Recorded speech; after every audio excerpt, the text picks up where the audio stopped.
Ah, the American dream. Immigrants seeking a better life in America. And a father in Honduras shares that dream, especially for his twin 15-year-old boys, Jose and Tomas Avila. In their native Spanish, he teaches them a strong work ethic and that their hard-earned money should be spent wisely. Oh yeah, and one more thing. They're moving. Fast forward, the twins are in America, grown up, with families, working full-time.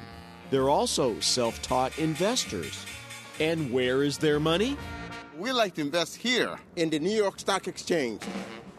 And we also like to invest here on the NASDAQ.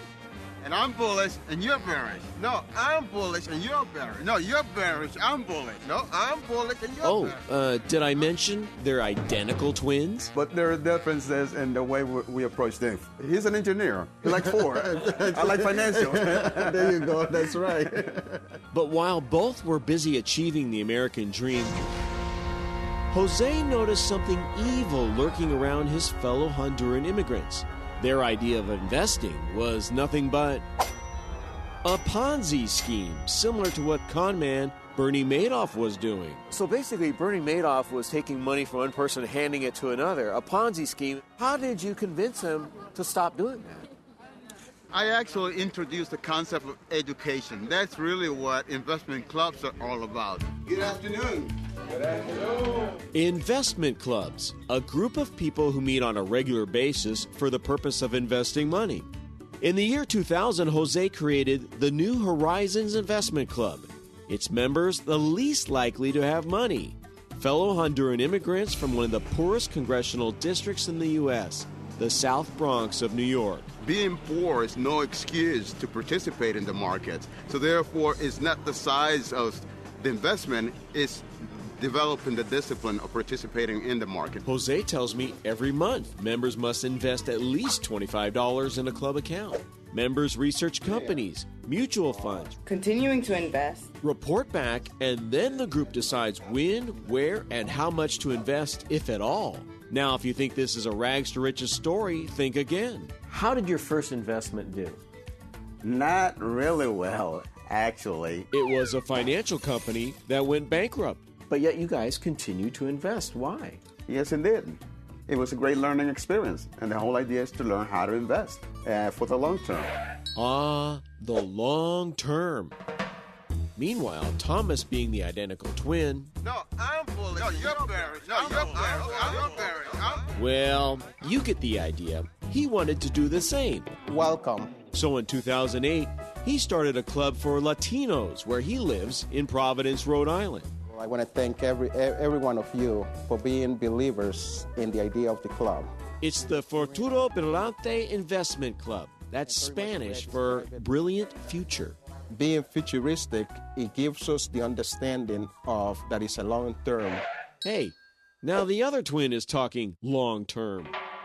So we're going to proceed to make our investment. This club also meets once a month.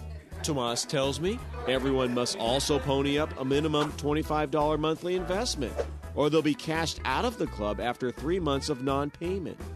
What gets me about your club and your brother's club is that these are people who are least likely to put in $25, but you convince them to do it. Yes, indeed.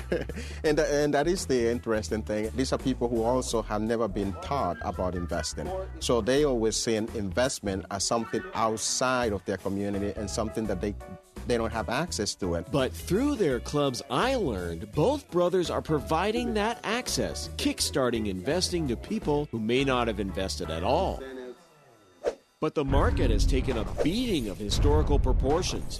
First-time investors sometimes panic. When they see stocks tumbling on the NASDAQ, what do you tell them to keep them involved, keep them investing? Again, we remind them of the objective to invest for the long term. The only way to recover from the market downturns is to be patient and wait for the market to recover. Wait, that phrase again. To invest for the long term. I heard it over and over. For the long run. It's on the long term. For the long term. In the long term.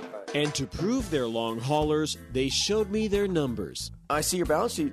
shows $180,000. That's pretty good after 9 years, but I would bet it was higher. Absolutely. At one point, it was over $250,000. But we are very confident that eventually it's going to surpass the $250,000 where it was, and that's how confident we are that the market will pick up again. Looking at your statements, you like Ford. Yes. Almost exclusively. He's an engineer. You like Ford. I like financial. But if you look at the numbers, Ford is taking a beating this year. Yes, indeed. Crisis, if you're long-term investors, just makes you stronger. Their members find that confidence contagious. If we're still doing what we're doing, I think we're going to be successful. Okay, you are. And now Jose's club is seeing multi-generational investing. I got all my kids involved, including my wife also, and my grandson. Yes, even 3-year-old Elijah is a member, handing over his money he gets from his granddad. 2 clubs, 2 identical twins with one common goal. The fact that $25 translates to 83 cents a day in a month. For less than $1, you have an opportunity to save for your future, save for your children's future, and create capital. It's a message that's clear in any language. They say they're in it for the long haul.